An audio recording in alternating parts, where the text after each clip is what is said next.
కూర్చుందామండి.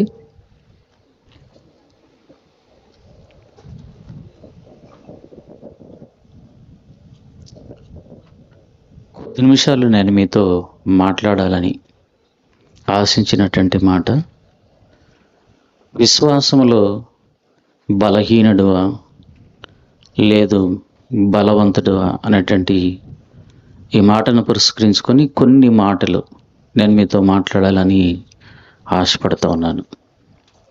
పరిశుద్ధ గ్రంథంలో దేవుడు మానవులైనటువంటి మనందరికీ కావలసినటువంటి ఎన్నో మాటలు, ఎన్నో ఆజ్ఞలు, ఎన్నో సూచనలు ఆయన పరిశుద్ధ గ్రంథంలో తన ఆత్మ ద్వారా రాసి మన ముందు ఆ గ్రంథాన్ని ఉంచాడు. అందరికీ అందుబాటులో ఆ గ్రంథం ఉంది. దాంట్లో మనం చదువుతున్నప్పుడు పరలోకం నుండి భూమి మీదకి వచ్చినటువంటి మనం మరలా ఆ పరలోకాన్ని చేరడానికి ఆయన ఇచ్చిన సూచనలు, ఆయన ఇచ్చిన ఆజ్ఞలు, అనేకమైనటువంటి మాటలు ఆయన చెప్పాడని పరిశుద్ధ గ్రంథం మనకు చెప్తుంది. దాంట్లో ఇప్పుడు నేను చెప్పినటువంటి విశ్వాసం అనేది ఒక ప్రాముఖ్యమైనటువంటి మాటే. సాధారణంగా మొదటి మానవులైనటువంటి ఆదామును అవ్వను దేవుడు కలగజేసి ఏదెను తోటలో వారి నుంచి ఒక్క పండు విషయమై మంచి చెడ్డలు తెలియనిచ్చే వృక్ష ఫలాన్ని తినకూడదు, తింటే చచ్చిపోతారని వారికి ఆజ్ఞాపించాడు.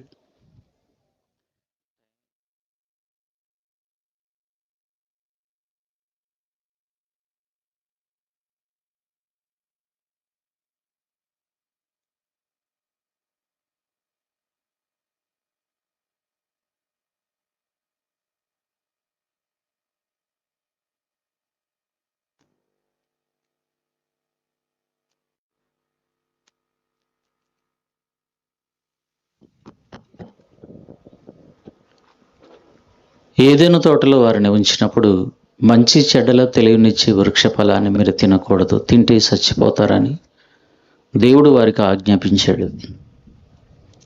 ఆ ఆజ్ఞను వారు తమ హృదయములందు జ్ఞాపకం ఉంచుకొని దానిని ముట్టుకోకుండా ఉన్న దినాలన్నీ కూడా చక్కగా సంతోషంగా దేవునితో ఆనందంగా గడిపేవాళ్ళు. ప్రతి చల్లబూట దేవుడు వచ్చి వారిని పిలిచినప్పుడు సంతోషంగా ఎదురుగా వెళ్ళేవాళ్ళు. అలాంటి ఆ తరుణంలో అపవాది అనేటువంటి వాడు అవ్వ దగ్గరికి వెళ్ళి దేవుడు ఏదైతే ఆజ్ఞాపించాడో తినవద్దని దానిని తినేటట్లు దేవునికి వ్యతిరేకంగా దేవుని పిల్లలైనటువంటి వారి మీదకి శాపం వచ్చే విధంగా దేవుని మాట మీద అనుమానాన్ని కలిగించి వాడి మాటను వినేటట్లు ఆ విధంగా మాట్లాడి వాళ్ళను ప్రేరేపించాడు. ఈ విషయం మనందరికీ తెలుసు. దేవుని మాటను కాస్త అనుమానించి అపవాది చెప్పినటువంటి మాటను విని తొందరపడి తినేశారు. అది మొదలుకొని ప్రస్తుత కాలంలో ఇప్పటి వరకు కూడా సత్యమైనటువంటి దేవుని మాట మనకు వినబడుతున్నా, మనం వింటున్నా, దాని మీద పరిపూర్ణమైన విశ్వాసం లేక, బలమైనటువంటి విశ్వాసం లేక చాలామంది బలహీనమైనటువంటి వారుగానే భూమి మీద నివసిస్తున్నట్టు వారి వారి క్రియలను బట్టి మనం అర్థం చేసుకోవచ్చు, వారి మాటలను బట్టి, వారి చూపులను బట్టి మనం అర్థం చేసుకోవచ్చు అని చెప్పి నేను మీకు జ్ఞాపకం చేస్తున్నాను. హృదయములో విశ్వసించి ఆ విశ్వాసాన్ని అది బలమైనదో బలహీనమైనదో మనం తెలుసుకోవాలి అని అంటే క్రియల ద్వారా మాత్రమే తెలుస్తుంది తప్ప మాటలు మాట్లాడతారు. మేము విశ్వాసులం అండి, ఎప్పుడో మేము రక్షించబోం, 10-20 సంవత్సరాలని బాప్తిసం తీసుకున్నటువంటి దినాన్ని పురస్కరించుకుని వాళ్ళు ఆ మాటలు చెప్తూ ఉంటారు. కానీ చాలా వరకు చూస్తూ ఉంటే బాప్తిసం పొందిన మొదటి దినాలలో ఉన్న ఆప్యాయత, ప్రేమ, విశ్వాసం సంవత్సరాలు గడిచే కొద్దీ వారిలో లేకపోవడం, అనేకులలో మనం చూస్తున్నటువంటి విషయాలని నేను మీకు జ్ఞాపకం చేస్తున్నాను. రాను రాను విశ్వాసం అనేది మనుషులలో పెరగాలి, కానీ ఉన్న విశ్వాసం కూడా తగ్గిపోయేటువంటి పరిస్థితి విశ్వాసులలో ఏర్పడుతుందంటే ఎంత విచారకరమో ఒకసారి ఆలోచించాలి. ప్రభువైన యేసుక్రీస్తు వారు తన గ్రంథంలో మాట్లాడిన మాట, రాయబడిన మాట ఏంటంటే, లూకాసు వార్త 18:8 వచనాన్ని చదివితే, మనిషి కుమారుడు భూమి మీదకి వచ్చినప్పుడు భూమి మీద విశ్వాసమును కనుగొనునా అనేటువంటి ఒక ప్రశ్నార్థకమైన మాటను మాట్లాడాడు అని అక్కడ రాయబడింది. మనం చదివితే అది అర్థం వస్తుంది. ఆయన వారికి త్వరగా న్యాయము తీర్చును, ఆయన వారికి త్వరగా న్యాయము తీర్చును, వారి విషయమే కదా ఆయన దీర్ఘశాంతం చూపుచున్నాడు అని మీతో చెప్తున్నాను. అయినను మనిషి కుమారుడు వచ్చినప్పుడు ఆయన భూమి మీద విశ్వాసమును కనుగొనునా అని మొదటిసారి వచ్చాడు, ఏమండి, వెళ్ళిపోయాడు, మరలా వస్తానని చెప్పాడు. అంటే ఇప్పుడు ఈ మాట మరలా వచ్చినప్పుడు అంటే రెండవసారి భూమి మీదకి యేసుక్రీస్తు ప్రభువారు వచ్చినప్పుడు భూమి మీద విశ్వాసమును కనుగొందునా లేకపోతే కనుగొనునా అనే ఒక మాట.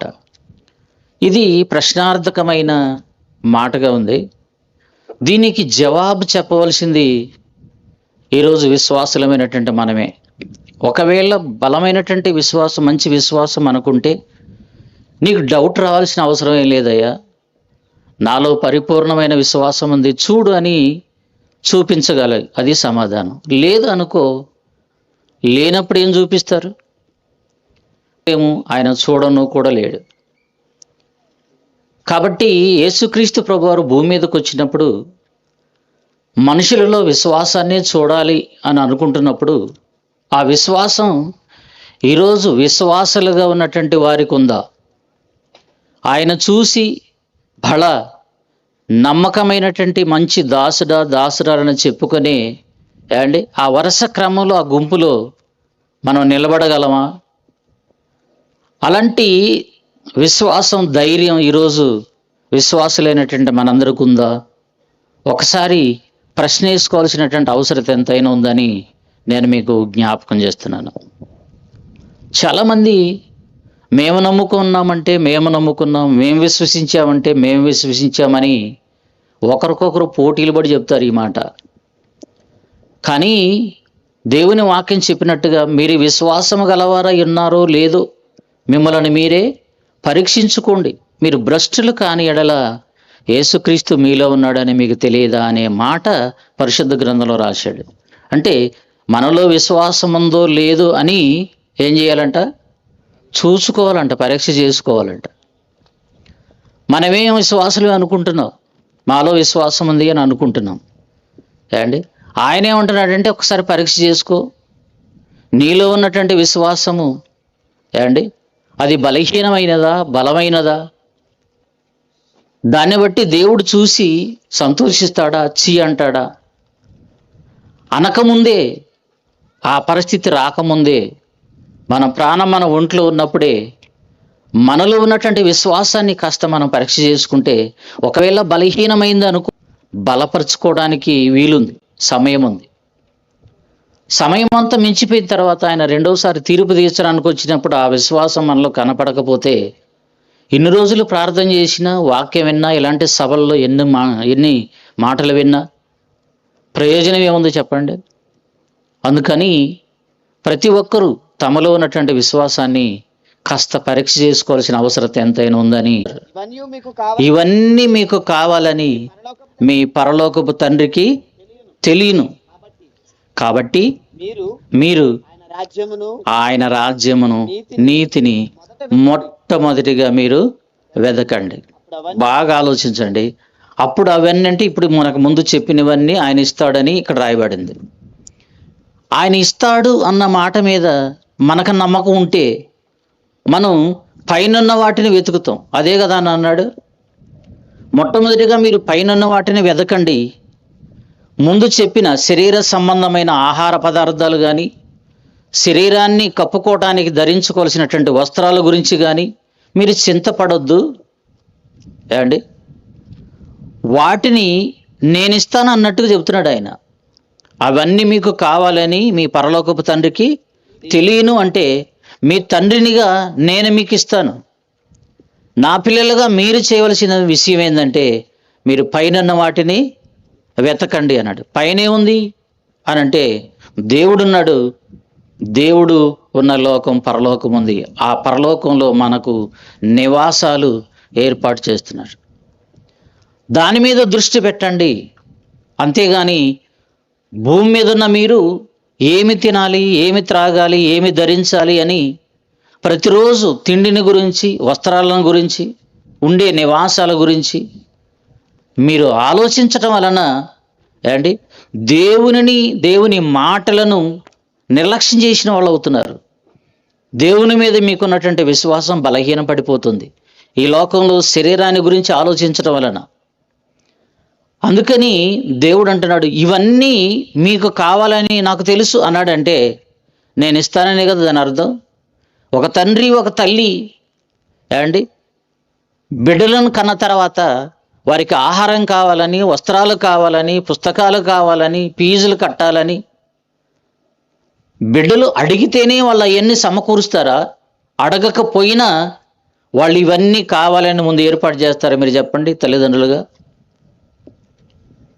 ఆ విధంగా మనం మాట్లాడుకుంటే తల్లిదండ్రుల బాధ్యతగా వారు బిడ్డలకి ఏ లోటు లేకోకుండా అన్ని సమకూర్చి అన్ని పెట్టి వాళ్ళను స్కూల్కి పంపిస్తూ ఉంటాం.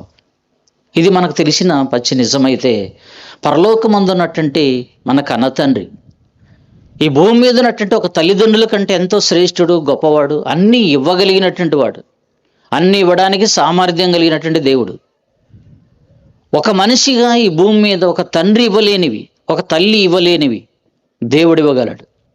అలాంటి పరిస్థితుల్లో మనమే మన బిడ్డల కొరకు అన్ని సమకూర్చాలని అనుకుంటున్నప్పుడు అన్నీ ఇవ్వగలిగిన ఏమండి దేవుడు ఇవ్వలేడా? ఆయన ఇస్తాడనే నమ్మకం నీకుంటే ఎతకవలసిన పరలోకాన్ని, పరలోకం ఉన్నటువంటి దేవుణ్ణి అలా నిర్లక్ష్యం చేసి భూమి మీద తిండికి, వస్త్రాలకు ఏమండి మనసంతా దాని మీద పెట్టి దాని కొరకే రాత్రి అనక పగులనక ప్రయాసపడుతున్నాం. పగులు డ్యూటీ, రాత్రి ఓటి. ఏమండి ఎందుకురా నాయన ఇలాగ కష్టపడుతున్నావు అని అంటే, తినాలి కదా, బిడ్డలకు ఆహారం పెట్టాలి కదా అనే మాటలు మనం మాట్లాడుతూ ఉంటాం. బాగా ఆలోచించండి. అలాంటి పరిస్థితిలో ఇది లోకములో ఉన్నటువంటి వారు ఆలోచించవలసిన ఆలోచన అని చెప్పాడు మనం చదువుకున్న భాగంలో. లోకములో ఉన్నటువంటి మనుషులకు బైబిల్లో ఉన్న సంగతులు తెలియదు, దేవుని గురించిన సంగతులు తెలియదు కనుక లేదో మిమ్మల్ని మీరు పరీక్షించుకోండి అని ఉన్నారు. ఏం మాట? అల్ప విశ్వాసి. ఏందంట? అల్ప విశ్వాసి. ఎందుకయ్యా నువ్వు సందేహపడ్డావు అని చెప్పి అంటున్నమాట. యేసుక్రీస్తును వెంబడించిన శిష్యులలో ఏమండి ఒక ప్రాముఖ్యమైనటువంటి వ్యక్తి పేతురు అని మనకు తెలుసు. అలాంటి పేతురులో ఏ విశ్వాసం ఉందని చెప్తున్నాడు యేసుక్రీస్తు? బలమైన విశ్వాసం ఉందా? ఏమండి అల్ప విశ్వాసం ఉందంటే యేసుక్రీస్తు చెప్పినటువంటి మాట సరియే కదా. అల్ప విశ్వాసి, ఎందుకు సందేహపడ్డావు అంటున్నాడు. ఈ రోజున మన పరిస్థితి ఏంటి? ఏమండి ఈరోజు మన పరిస్థితి ఏంది? మనం అల్ప విశ్వాసులమై ఉన్నామా, లేదు బలమైన విశ్వాసులంగా ఉన్నామా? ఒక్కసారి మనల్ని మనం పరీక్ష చేసుకోకపోతే మనల్ని మనమే మోసపుచ్చుకుంటాం. ఎప్పుడు నీ ప్రాణం పోతుందో తెలియదు, ఎప్పుడు ఆయన వస్తాడో కూడా తెలియదు. ఏమండి ఊరుకు ప్రయాణమైనటువంటి వ్యక్తి బస్సు కోసానికి తయారై నిలబడాలే కానీ మనం తయారైతుంటే బస్సు నిలబడదు కదా. నిలబడుతుందా? ఎంత మాత్రం నిలబడదు. ఇది బాగా తెలుసు. ఆయన వచ్చేటప్పుడు అయ్యా నువ్వు కాస్త ఆగు, నేను మారు మనసు పొందుతానని చెప్తే ఆగుతాడా? రెప్పపాటున వస్తాడంట ఆయన. ఎప్పుడు? ఒకసారి మీ పై రెప్ప కింద రెప్పను కొట్టండి, ఎంతసేపు అవుతుందో. అప్పుడు అంతసేపట్లో ఆయన వస్తాడంట. అప్పుడు మారు మనసు పొందుతావా? సమయం ఉందా నీకు? అందుకే సమయం ఉండగానే సద్వినియోగం చేసుకోవాలి. ఆ సమయంలోనే సిద్ధపడాలి. మనం ఆయన మీద ఉంచినటువంటి విశ్వాసం సరైనదో కాదో అని చూసుకొని ఒకవేళ సరైనది కాకపోతే సరి చేసుకోవడానికి అవకాశం ఉంది. ఇప్పుడు ఆయన వచ్చినప్పుడు సరి చేసుకోవడానికి అవకాశం ఎంత మాత్రం లేదని జ్ఞాపకం చేస్తున్నాను. నేను ముగించాలి ఏమండి, ఒక 2 మాటలు చెప్పి నేను ముగిస్తాను. పరిశుద్ధ గ్రంథంలో నుండి రోమీయులకు రాసిన పత్రిక 4వ అధ్యాయం 18-20 వచనాలు అటు చదువుదాం. 18 నుండి 20 వరకు వదిలేసి నీ సంతానము చదువునన్న. రోమా పత్రిక 4వ అధ్యాయం 18 వచనం నుండి. నీ సంతానము ఇలాగూ ఉండునని చెప్పిన దాన్ని బట్టి నీ సంతానము ఇలాగ ఉండునని చెప్పిన దాన్ని బట్టి తాను అనేక జనములకు తండ్రి అగునట్లు నిరీక్షణకు నిరీక్షణకు ఆధారము లేనప్పుడు ఆధారము లేనప్పుడు అతడు నిరీక్షణ కలిగి అతడు నిరీక్షణ కలిగి నమ్మెను. అతడు విశ్వాసమునందు బలహీనుడు కాక విశ్వాసమునందు బలహీనుడు కాక రమారమి రమారమి 100 ఏండ్ల వయసు గలవాడై ఉండి అప్పటికి తన శరీరము మృతతుల్యమైనదని అండ్ శారా గర్భము మృతతుల్యమైనదని ఆలోచించెను. కానీ అవిశ్వాసము వలన దేవుని వాగ్దానమును గురించి సందేహింపక అండి దేవుని మహిమపరిచి ఆయన వాగ్దానము చేసిన దానిని నెరవేర్చుటకు సమర్థుడని రూఢిగా విశ్వసించి విశ్వాసము వలన బలము. మీకు ఇప్పటికే అర్థమైపోద్ది. ఎవరైనా అబ్రహాం గారు అండి, బాగా ఆలోచించండి. అబ్రహాం గారు ఈ విధంగా దేవుని ఎడల గొప్ప విశ్వాసం కలిగి ఉన్నప్పుడు ఆధారం ఏం లేదంటున్నాడు ఆయన.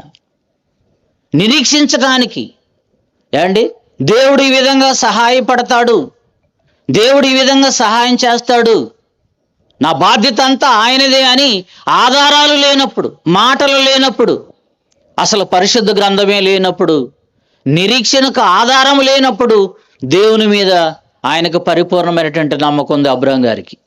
ఇప్పుడు మన ఎదుట బైబిల్ గ్రంథం ఉంది, భక్తుల యొక్క జీవిత సాక్ష్యాలు ఉన్నాయి. సాక్షాత్తు యేసుక్రీస్తు యొక్క జీవిత చరిత్రను చదివితే అసలు విశ్వాసం కలిగి లేనటువంటి వాడు ఉండడేమో నేను అనుకుంటున్నాను. అన్ని కార్యక్రమాలు చేశాడు ఆయన, అన్ని మాటలు చెప్పాడు ఆయన, అంత ప్రేమను చూపించి తన ప్రాణాన్ని కూడా ప్రజల కొరకు అర్పించినవాడు. అలాంటి పరిస్థితుల్లో ఆ చరిత్ర అంతా వ్రాయబడిన తర్వాత ఇప్పుడు మనం చదువుతున్నాం, మనకు అందుబాటులో ఉంది. భక్తులు ఎన్నో కార్యక్రమాలు చేశారు విశ్వాసంతో, బలమైనటువంటి విశ్వాసులుగా వారు కనబడ్డారు. వాళ్ళ చరిత్రలు పరిశుద్ధ గ్రంథంలోకి ఎక్కాయి, మనం చదువుకుంటున్నాం. ఇన్ని చదివి ఏమండి మనం బలహీనమయ్యామా లేకపోతే బలవంతులమయ్యామా? ఇప్పుడు విశ్వాసంలో మన పొజిషన్ ఏంటి అని నేను మిమ్మలను అడుగుతూ ఉన్నాను. ఒకసారి ఆలోచించండి. నమ్మామంటే నమ్మాం కాదు, నీ నమ్మకం సరైనదో కాదో. ఆయన వచ్చినప్పుడు నీ నమ్మకాన్ని బట్టి ఆయనతో పాటు పరలోకానికి వెళ్తావో లేవో ఒక్కసారి ఇప్పుడే ఆలోచించకపోతే, ఇప్పుడే సరి చేసుకోకపోతే ఏమండి నీ నిర్లక్ష్యానికి నువ్వు గురి అయి నరకానికి వెళ్ళవలసినటువంటి పరిస్థితి వస్తుందేమో. ఒకసారి ఆలోచించాలని ఒక సేవకునిగా నేను మీకు జ్ఞాపకం చేస్తున్నాను.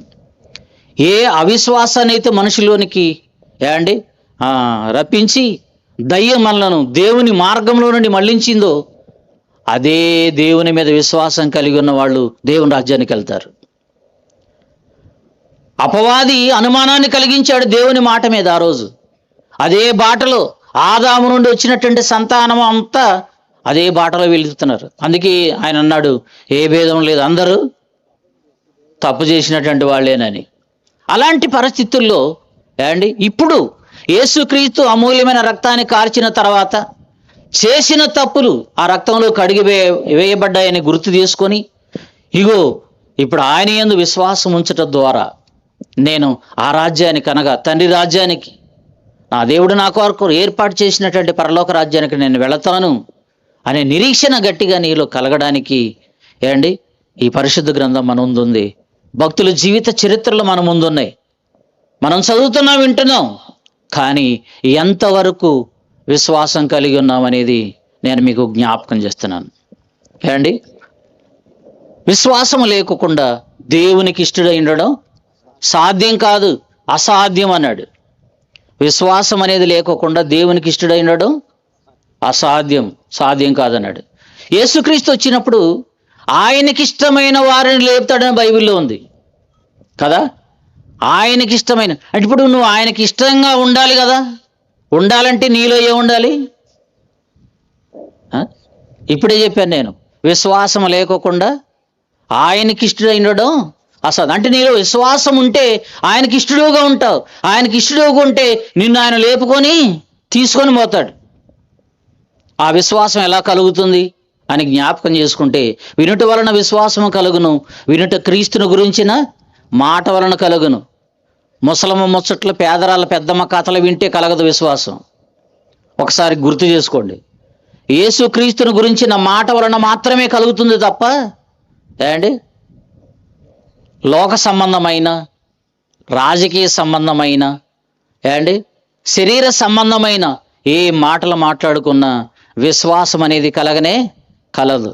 నేను జ్ఞాపకం చేస్తున్నాను, చాలామంది చెప్తున్నారు నా సాక్ష్యం పెద్దది, చాలా గొప్పదని చెప్పి నేను తాగాను, తిరిగాను, అట్టా ఇట్టా అని చెప్పి వాళ్ళ చరిత్ర అంతా చెప్తున్నారు. అవి వింటే విశ్వాసం కలుగుతుందా?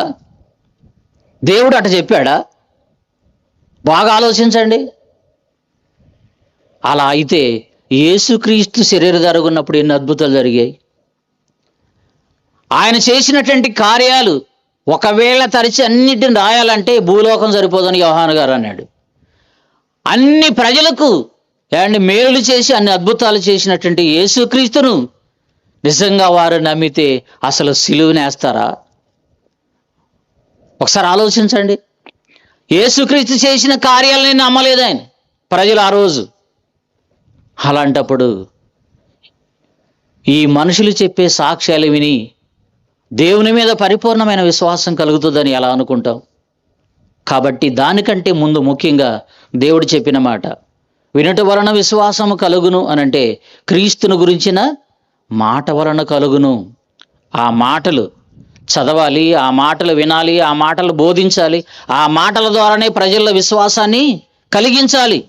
అది నిజమైన విశ్వాసం. అలా విశ్వసించినటువంటి వాళ్ళు తొలగిపోరు అని నా విశ్వాసం. ఒకవేళ ఏదో కర్ర గడ్డి కొయ్యకాల మీద వేస్తే వాళ్ళు పోతారు ముందే. అలా కాకుండా దేవుని యొక్క వాక్యం అనే పునాది మీద నువ్వు కట్టబడితే అసలు నిన్ను ఎవడు కదిలించలేడు అనే విషయాన్ని నేను జ్ఞాపకం చేస్తున్నాను. కాబట్టి మనలో ఎలాంటి విశ్వాసం ఉందో, మనం ఎలాంటి విశ్వాసులమో, యేసుక్రీస్తు ప్రభువారు ఇప్పుడే వస్తే బలా నమ్మకమైన మంచి దాసురని చెప్పుకునే గుంపులో నీ ఉంటావో ఉండవో ఒకసారి పరీక్ష చేసుకొని ఏదైనా లోటు పాటు ఉంటే ఇప్పుడే సరి చేసుకోవాల్సినటువంటి అవసరం ఎంతైనా ఉంది అని జ్ఞాపకం చేస్తూ ఈ మాటలు ముగిస్తున్నాను. దేవుడి మాటలు మీ అందరి హృదయాలలో ఆశీర్వదించడం గాక. ఆమెను చిన్న ప్రార్థన. పరిశుద్ధుడైన మా తండ్రి, పరలోకమందున్న మా నాయన, ఘనమైన నీ నామమునకై వందనాలు.